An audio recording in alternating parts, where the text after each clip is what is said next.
Talk now with former United Nations and State Department official David Tafuri, also a former Obama campaign foreign policy advisor. David, good to have you back. And I want to take you back to 2007, 2008, when then Senator Obama was standing on the debate stage with former Secretary Bill Richardson, then Senator Joe Biden, and had to convince the electorate that he was prepared to take on foreign policy issues. He was, at that time, yes, a senator. We know that Hillary Clinton crystallized the questions in that 3 a.m. ad. If you were advising Ben Carson's campaign, taking party out of it, what would be your perspective on this trip, and what does he need to do?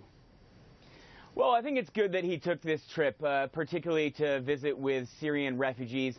He made some very insensitive comments last week, compared refugees to rabid dogs. I know he tried to explain that, but I think it showed a misunderstanding of what's happening with refugees and their predicament that they face as they leave Syria. And so hopefully what he'll get most out of the trip is he'll learn a little bit about the refugee situation and about the situation in Syria. The comparison to President Obama is very interesting because President Obama visited Jordan and Iraq back in 2008, a little later in his first campaign for president. That was in July 2008, but he did that to try and show his credentials in foreign policy, but also to learn more about the situation there. He needed to be prepared for the general election. He was going up against Senator McCain, who was very knowledgeable about those issues. So I think hopefully what Ben Carson will get out of this most is he'll learn more about the situation so he can appear informed and have some policies, because he's very light on policies with respect to foreign policy. So I think it's a good idea. I would have advised him to do it, and hopefully he'll take that out of it. Let me ask you this. We've heard from the front runner, Donald Trump, saying that he gets his military advice from the shows, talking about political shows on television. He's had a few flubs himself. Why does Donald Trump get a pass here, and not even a pass, stronger support, when Ben Carson has seen this double-digit tanking after concerns about his foreign policy chops?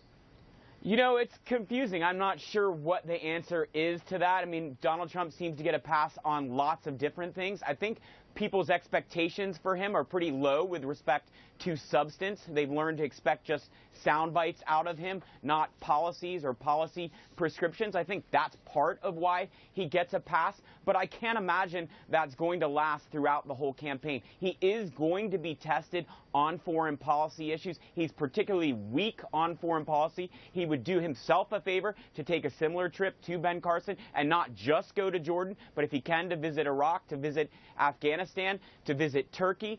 These are the places that are going to continue to be in the news where developments are happening, and he needs to learn more about the war with ISIS, and he needs to have a much stronger, more detailed plan on how to fight ISIS. Just saying we're going to bomb the hell out of them is not enough. That's a soundbite, not a plan. And we know that, of course, after the attacks in Paris and the investigation now that it's going on globally, that foreign policy and those matters are of the utmost importance to voters. Why, though, aren't we seeing that reflected in the polls, in growing support for, say, a Senator Lindsey Graham or for a Rand Paul? I mean, Rand Paul's on Foreign Relations Committee in the Senate. Why aren't we seeing their numbers grow as well?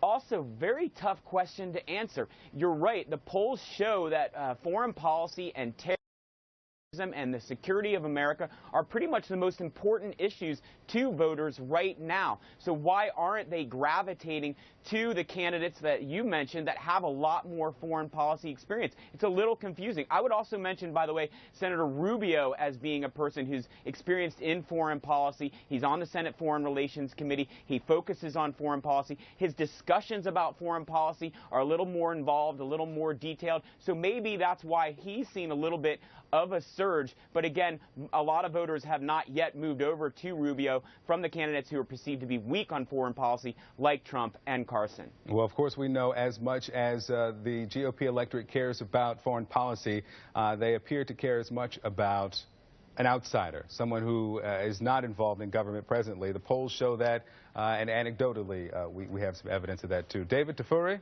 thanks so much. Thank you.